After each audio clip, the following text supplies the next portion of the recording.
I stood at the center of the Voss family's awakening array, the biting moonlight falling upon my bare wrists. The wolf blood that should have been surging within me lay utterly still. Around me, the stifled snickers of my noble relatives pierced like fine needles into my already numbed flesh. Today was the awakening ceremony for all underage wolf-blooded heirs, and I, Eloan, had completely failed to awaken. My elder brother Elias strode forward, looking down at me with cold contempt. There was not a shred of sibling warmth in his eyes, only icy disdain and calculation. Not a single direct-line wolf heir has ever failed to awaken in this entire territory, he said, his voice cutting through the silent hall. You are the first failure in a century for House Voss, a disgrace to the entire noble class. I clenched my palms, my throat tightening as I suppressed the sour ache and resentment surging in my chest. I am not a failure. I could clearly sense the immense wolf power slumbering within me, but an invisible shackle had sealed my bloodline tight. I couldn't speak of it. If that secret ever came to light, the seal upon me would make me a hunted target of the entire wolf clan. Lord Voss, my father, approached slowly. His noble robes made his face appear even colder than usual. He had never shown me an ounce of affection, and now he regarded me as nothing but a burdensome liability. The House of Voss has no use for those who cannot awaken, he said, his tone as indifferent as if he were disposing of a useless object. You bring no power, no marriage value to the family. Keeping you will only drag down our reputation. I looked up at him, my voice hoarse and trembling. Father, I am your daughter. The useless do not deserve a surname or kin. He cut me off without hesitation, his gaze utterly devoid of emotion. I have already made my decision. You will be traded to offset the family's recent territorial taxes. Icy despair wrapped around me in an instant. I stood frozen in disbelief, staring at the man I called father. Blood and kinship meant nothing in the face of power and profit. Elias curled his lips into a cruel smile and added softly, "We won't marry you into the noble circles. That would be an insult to propriety. The beggar at the street corner, the one with no known origin, has already signed an agreement with us. From this day forward, you belong to him, subject to his will." My head snapped up, my heart pounding with violent shock. Humiliation and collapse flooded my entire being. A direct wolf-blooded heir traded like goods to a common beggar. You cannot do this to me. I steadied my voice as best I could, but tears had already filled my eyes. I am a daughter of House Voss, not livestock to be bartered. You ceased to be so the moment you failed your awakening. My father's tone was arctic, each word a lash. The contract is ready. It takes effect immediately. 2 guards stepped forward, roughly seizing my arms and dragging me out of the sacred awakening hall. I twisted back, looking desperately at my family's indifferent faces. No one spoke for me. No one pleaded on my behalf. As the ceremony ended, the crowd turned to stare. Mockery, scorn, and gloating eyes rained down upon me, grinding whatever dignity I had left into dust. Before long, I was taken to the street corner outside the castle. In the dim dusk, a tall man leaned silently against the shadow of a wall. His clothes were ragged and dust-covered, his disheveled hair obscuring his eyes. He looked exactly like the most wretched beggar on the street. This was my new owner. The guards shoved me roughly before him and threw down a rolled parchment contract. Sign and seal. She is yours, hers to command for life. Her life and death in your hands. The man slowly raised his eyes. In that moment, the blood in my veins froze solid. Beneath his tangled hair, those dark eyes were deep as a frozen abyss, bearing not a trace of meekness or shame, only an overwhelming, bone-chilling dominance. It was the pure-blooded alpha pressure of a supreme wolf leader, subtle, restrained, yet enough to make any lesser wolf instinctively kneel in terror. He was a beggar that everyone trampled, yet behind his eyes lay a power that no wolf in this land could rival. Kale took the coarse parchment, his fingertips brushing lightly across its surface. There was no trace of the awkwardness expected of a lowly beggar. He said nothing the entire time, yet the invisible weight of his presence alone made the 2 castle guards instinctively stiffen their spines. Seal it, one guard urged impatiently. House Voss has stripped her of all status. From now on, Her life, everything she is, belongs to you. I lowered my gaze. My fingers ice cold. I understood the full weight of this contract. This was not a marriage bond, it was a transfer of property. I was no longer a wolf noble. I was merely a debt payment. An object to be passed along. Kale finally spoke. His voice was low and rough, carrying the chill of one long accustomed to silence, yet it somehow overrode the guard's arrogance. I understand the terms. He dipped his quill in ink and signed without hesitation. No wavering. No second thought, as if what he was sealing was not an absurd transaction, but a decree powerful enough to shake the entire wolf territory. The guards checked the contract hastily, tossed the copy to the ground, and cast a contemptuous glance at me. Stay obediently with your new master. Don't tarnish House Voss's name any further. If you dare flee back to the castle, death awaits. With that, they turned and left, their footsteps dripping with scornful arrogance, severing my last path home. Passers-by on the street cast sidelong glances, their mutterings of disdain filling the air. Isn't that the Voss eldest daughter? She actually failed to awaken. From noble lady to beggar's match, what a joke. A useless Omega deserved to be cast out. Those words cut like blades of frozen steel, slicing away whatever scrap of dignity I had left. I bit my lower lip hard and forced myself to keep my back straight. I couldn't bow. I couldn't cry. If I showed weakness, the restless sealed blood within me would slip its chains and expose my greatest secret. Kale paid no attention to the surrounding jeers. He turned to look at me, those dark eyes fathomless and unreadable. Come. One word.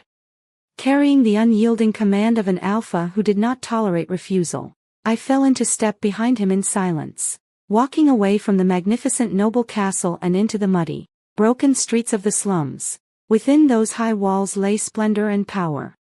Beyond them lay the remainder of my life, humiliation and captivity. He walked ahead, his frame upright and commanding despite his rags. There was none of a beggar's hunched meekness about him.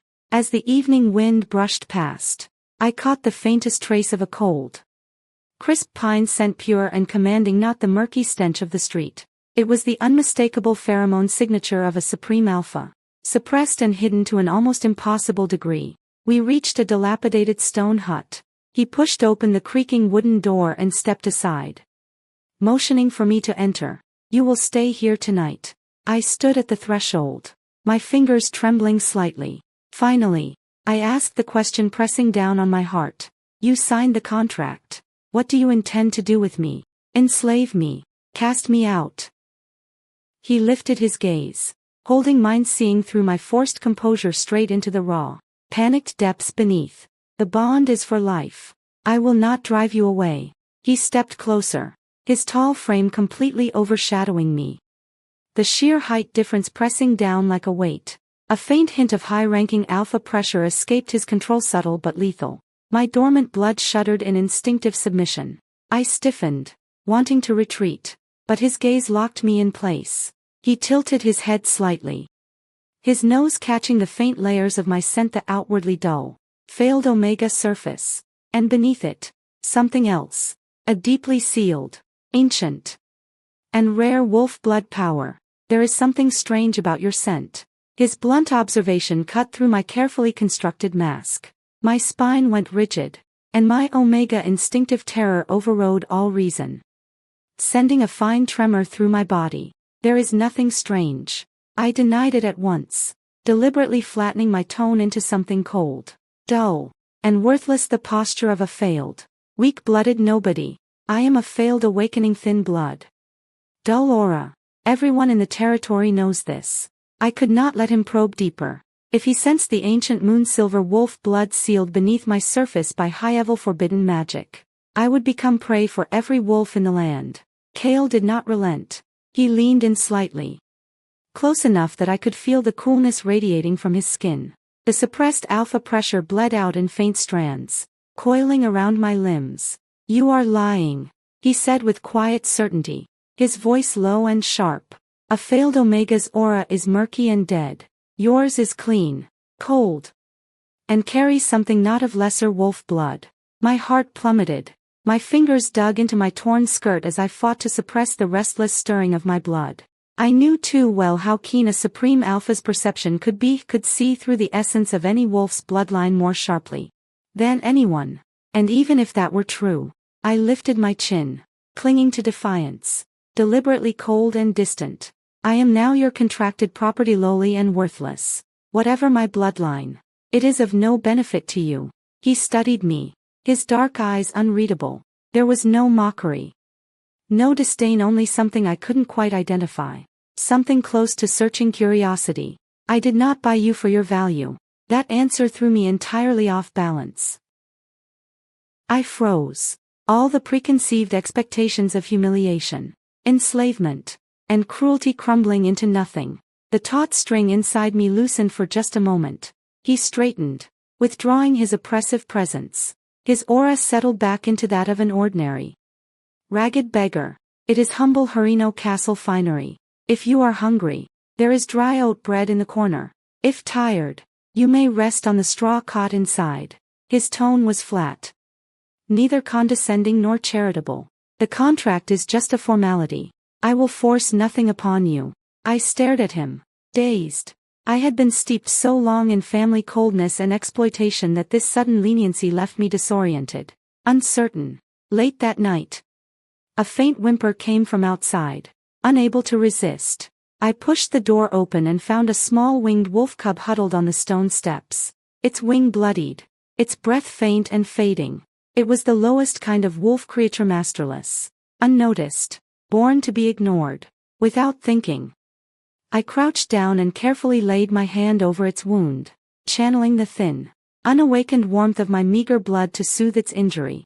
Gentle, patient, I kept my movements soft, afraid of startling the fragile creature. I knew too well what it meant to be abandoned and unseen by the world. Just as the cub's breathing steadied, a dark figure appeared silently behind me. Kale. I whipped around, my heart seizing. Instinctively, I started to pull my hand back and resume my mask of coldness, but it was too late. The pure gentleness and compassion I'd just shown had already fallen fully into his sight. He stood still, watching me. In those deep eyes, for the first time, the ice and distance had melted away, replaced by something I could not name, a tremor I could not read. A supreme alpha did not fall easily, but in that moment, his fated bond had begun to shift, irrevocably, toward me. You have been shown nothing but cruelty in this world, and yet you spare no kindness for the helpless, he said, his voice lower and slower than usual. Ella, when you are far more precious than anyone has ever allowed you to be. My heart lurched painfully. No one had ever spoken of me that way. And just as warmth began to spread between us, two cold shadows materialized at the mouth of the alley, their eyes fixed on the little hut, and their intent was murderous. I quickly pulled the small winged wolf cub closer to my chest, instinctively taking half a step back to put distance between myself and Kale. That unexpected praise felt like warm water seeping over a heart frozen for years, but years of family conditioning had carved deep caution into me. I could not afford to trust any kindness so easily. There's no nay, D, to say such things, I said, dropping my gaze and deliberately softening my omega aura, hiding any hint of softness I had just revealed. I only helped because it was pitiful. It has nothing to do with worth. In House Vasa's eyes, I am no different from this helpless creature, both expendable burdens.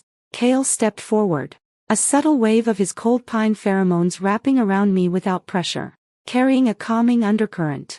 They were wrong about you. Before the words had fully settled, a deliberately loud exchange echoed from the alley. Two dark figures stepped into view, House Vasa's covert agents, their faces half-masked, their eyes gleaming with malice. One of them let out a mocking laugh, his gaze sweeping over me before settling on Kale with provocative intent. Begardo, you truly think you've picked up an ordinary failure? This woman carries an illumined bloodline.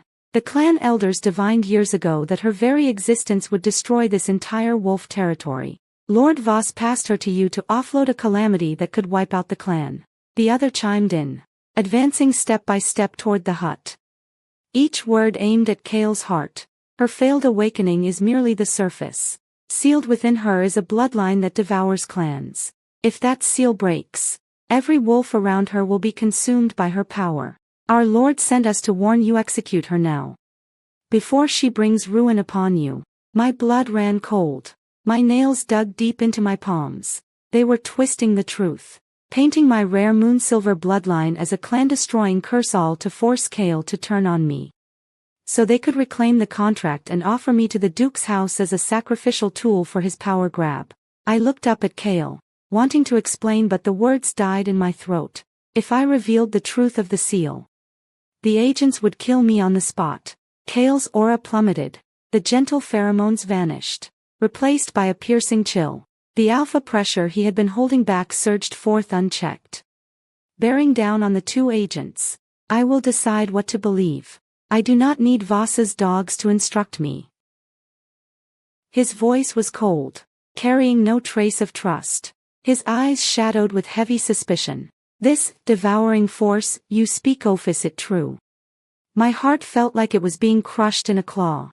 Suffocation swept over me. I watched the doubt resurface in his gaze, and the brief warmth from moments ago evaporated, replaced by icy distance. So easily a few malicious rumors, and his changed opinion of me crumbled. I have no power to harm anyone. My voice trembled, laced with hurt and despair. These are lies my family fabricated to get rid of me. Words are cheap.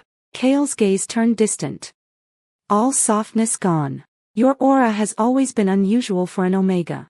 And now this story, it is hard to believe. Seeing their opening, the two agents fanned the flames relentlessly, piling on fabricated tales of catastrophe, painting me as a monster that everyone should fear. Kale was silent for a long moment. Then he stepped aside, leaving the doorway open, and delivered an icy command. Stay in the outer straw pile tonight. Do not come near me until I uncover the truth. Do not display any of your abnormalities. One sentence, and the budding fated bond from earlier was severed cleanly. I clutched the little wolf cub and shuffled to the cold stone wall, the chill around me far worse than the night wind. I curled up, trying to suppress the restless surging of my blood. Beneath my sleeve, the hidden mark on my inner wrist, the seal that had been there for years, suddenly pulsed with a faint, silvery light, barely visible through the thin fabric. The glow vanished as quickly as it had appeared. But I knew the seal that had held for years was finally loosening. My family's fabricated calamity rumors still rang in my ears, and Kale's distance now felt like another set of chains binding my every move. The two Voss agents, satisfied that their goal was achieved, let out cold laughs. They did not leave. Instead, they lingered in the shadows of the alley to watch, waiting for me to slip, to reveal my true nature and seal my fate as a curse. Look, even her contract owner fears her. We just need to wait for the seal to break. No need to lift a finger, the beggar will rid himself of the disaster. Their whispers cut through the night like needles in my ears. I bit my lip hard, not daring to defend myself further. The more I argued, the more Kale's suspicion would see it as crafty denial. Inside the hut, Kale remained utterly silent. No further questions. No expulsion of the agents. His stoic calm was nothing but cold observation and distrust. The fated bond that had barely begun to stir had been shattered by malicious lies, reduced to nothing but a cold contractual arrangement. After a long while, the sound of noble carriage wheels rolled through the street. Duke Lywan's personal guard. This conspiracy against me had never been House Voss's alone. Duke Lywan stepped slowly into the slum lane, his opulent noble attire starkly out of place in the squalor. His gaze swept arrogantly over the stone hut and settled on the closed door, his tone dripping with calculated condescension. Street wanderer, I know you have signed the contract for this calamity bearer. Kale finally pushed the door open.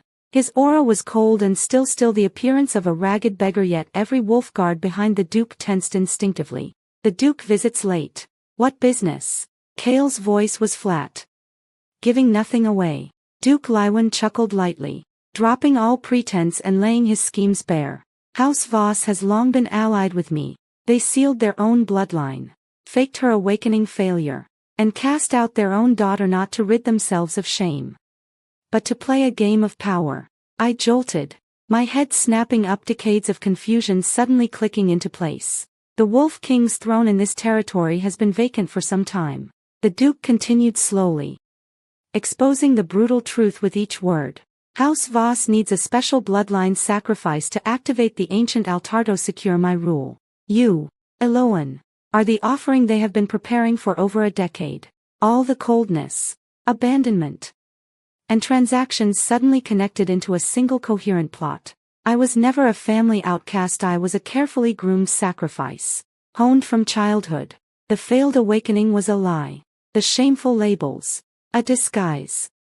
The trade to a beggar, a temporary ploy to hide me from prying eyes. The suspicion in Kale's gaze dissolved in an instant, replaced by grim shadow. The suppressed alpha pressure beneath his surface began to stir. So the rumors were all your fabrication, he stated. His tone absolute and icy. Of course, Duke Lycan admitted openly, not a shred of shame. If you hand her over tonight, I will grant you hereditary land and noble title. You will never be a beggar again. A lowly street wanderer should not pass up this chance to rise. Bare, unvarnished power trading, same as my family's sale of me. Everyone assumed anything could be bought. My life, Kale's principles, everything.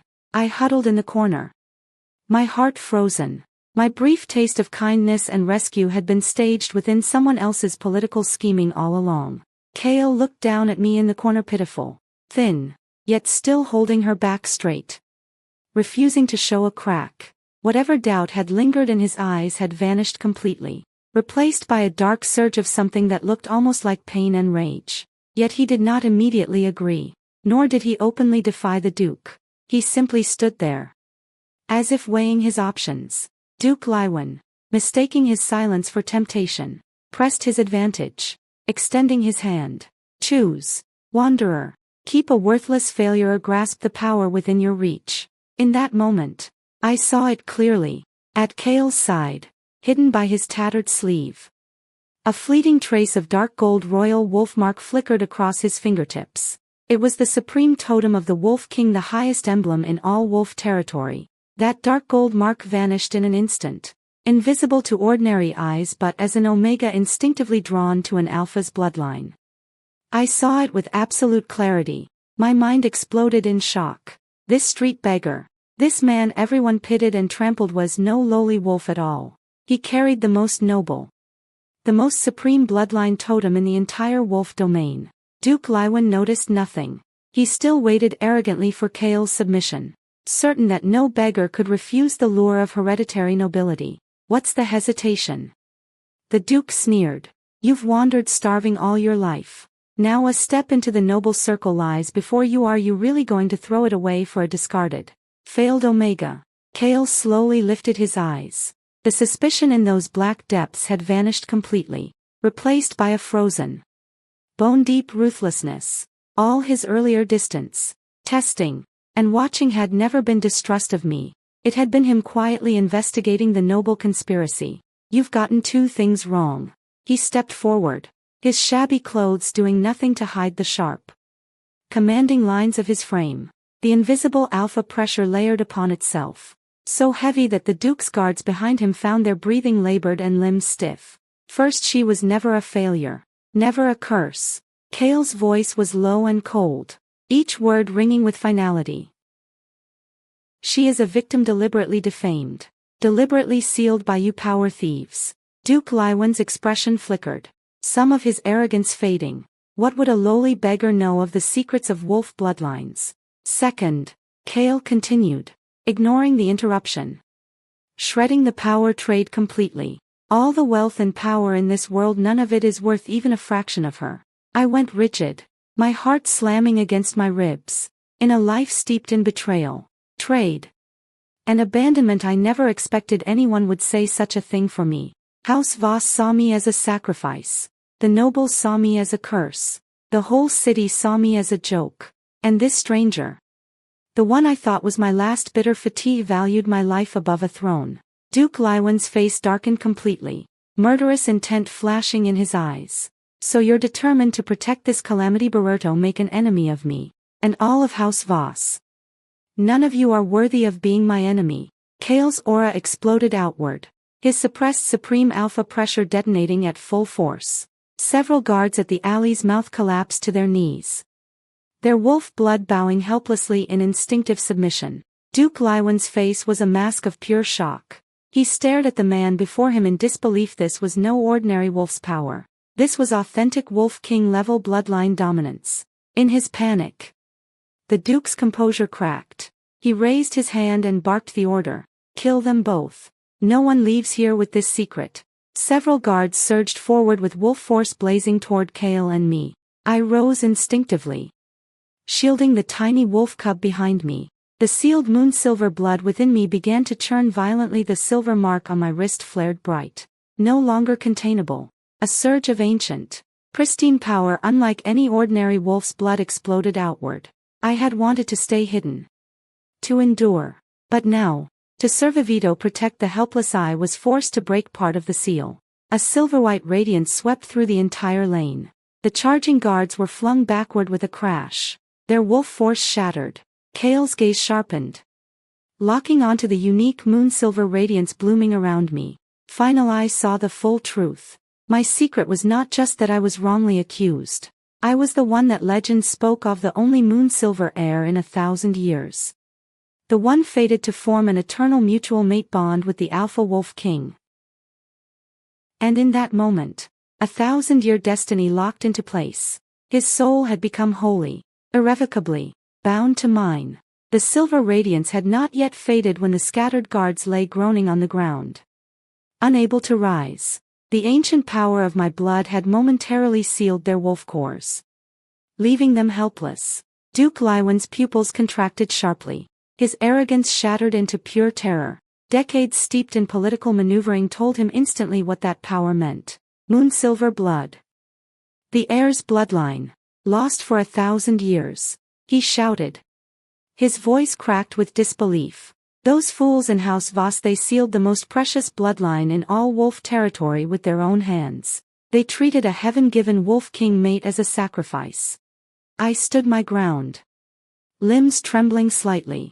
The unsealed bloodline energy rampaged within me, and years of deception and oppression surged up all at once.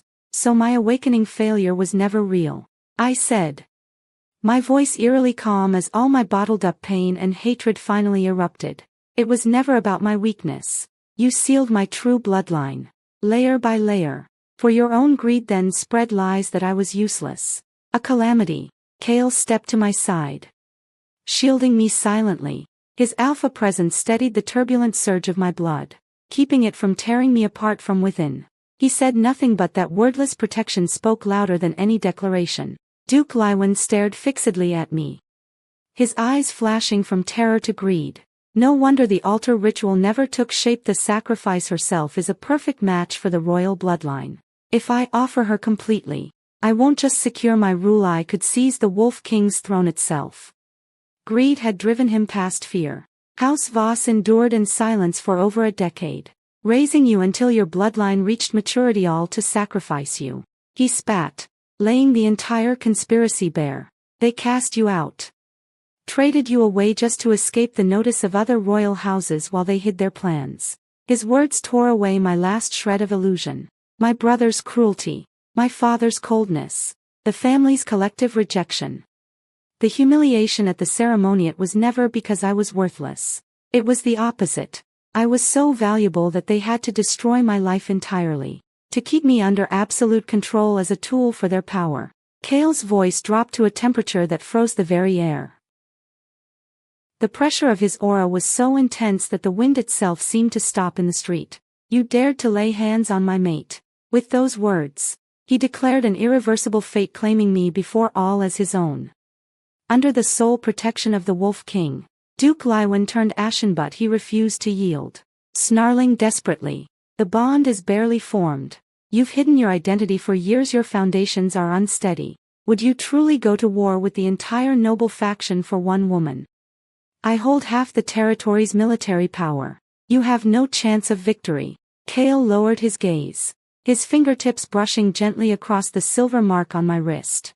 The warmth of his touch soothed all my panic. You are welcome to try. The moment those words left his lips, the street filled with the steady, synchronized rhythm of marching footsteps. Dozens of figures clad in dark gold armor emerged from the shadows, their presence imposing. their auras keen as blades. They dropped to one knee. Heads bowed.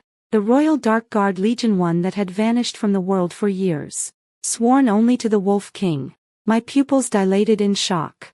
I understood completely now.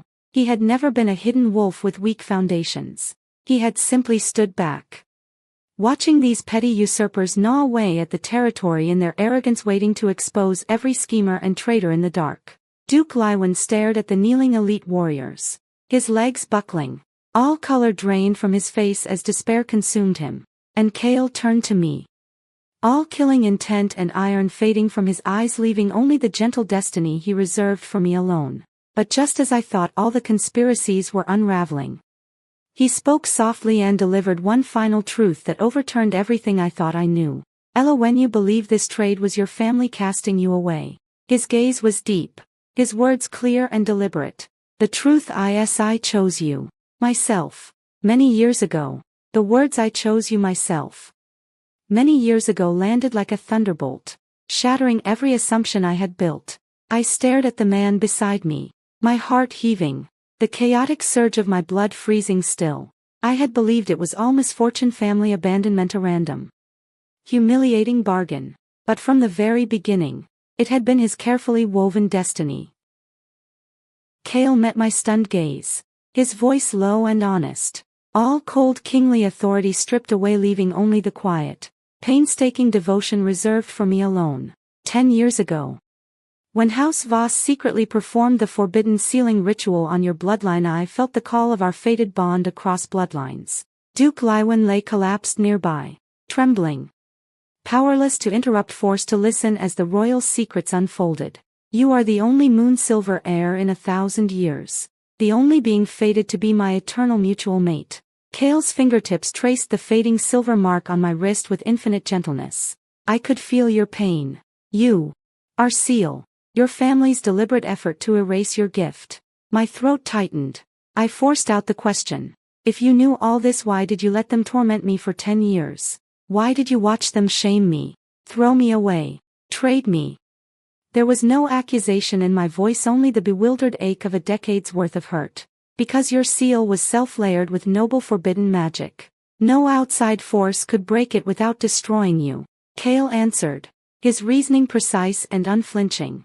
If I had appeared early, if I had forced my way in, your core bloodline would have shattered and you would have died on the spot.